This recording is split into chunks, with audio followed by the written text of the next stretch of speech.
Monde numérique. C'est le petit chatbot qui monte.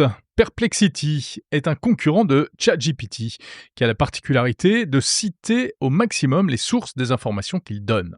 Un parti pris dès l'origine pour tenter de contrer le problème des hallucinations des IA, c'est-à-dire ces moments où elles se mettent à dire n'importe quoi. À l'occasion du sommet de Paris sur l'IA, j'ai rencontré son fondateur, Aravind Srinivas. Aravind Srinivas, vous êtes cofondateur et CEO de Perplexity. Comment décrivez-vous Perplexity? Est-ce vraiment différent des autres chatbots aujourd'hui? Oui, c'est assez différent parce que c'est un moteur de recherche d'IA qui vous donne des sources.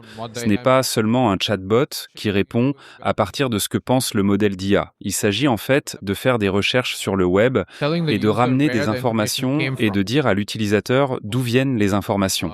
C'est très important. Il expose également à l'utilisateur la chaîne de pensée brute et le mode de raisonnement. Je pense que c'est crucial pour que les gens fassent confiance à ce que l'IA dit à travers les sources et la chaîne de pensée. C'est la raison pour laquelle c'est un produit unique. Oui, mais on voit qu'aujourd'hui, d'autres chatbots comme ChatGPT intègrent également les sources dans leurs réponses. La différence, c'est que Perplexity est toujours fiable. Comme pour toute requête sur Perplexity, vous obtenez toujours des sources.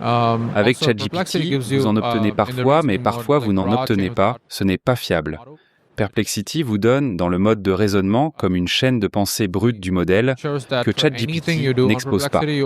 Ainsi, Perplexity garantit que pour tout ce que vous faites, vous aurez toujours de la transparence et de la confiance. Les gens peuvent toujours avoir une expérience Perplexity gratuitement, à la fois pour le raisonnement et la recherche régulière.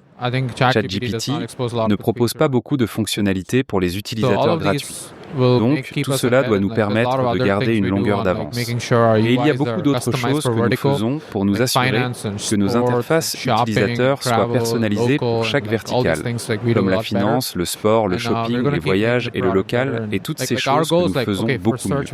Et nous allons continuer à améliorer le produit. Pour la recherche, nous sommes le numéro 1. Pour les utilisations génériques d'un chatbot, les gens peuvent utiliser ChatGPT pour écrire leurs emails ou toutes ces choses.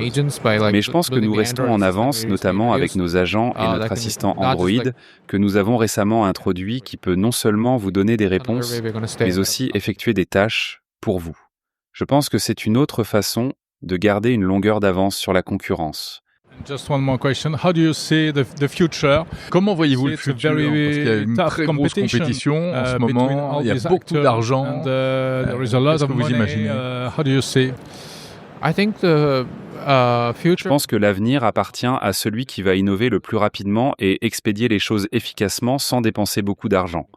Je pense qu'avec DeepSeek, ce que les gens ont vu, c'est que vous pouvez réellement faire beaucoup de travail sans dépenser beaucoup. Et je pense qu'être agnostique du modèle, pouvoir utiliser n'importe quel modèle qui est le meilleur modèle là-bas et être obsédé par l'utilisateur, va nous donner beaucoup d'avantages dans la concurrence.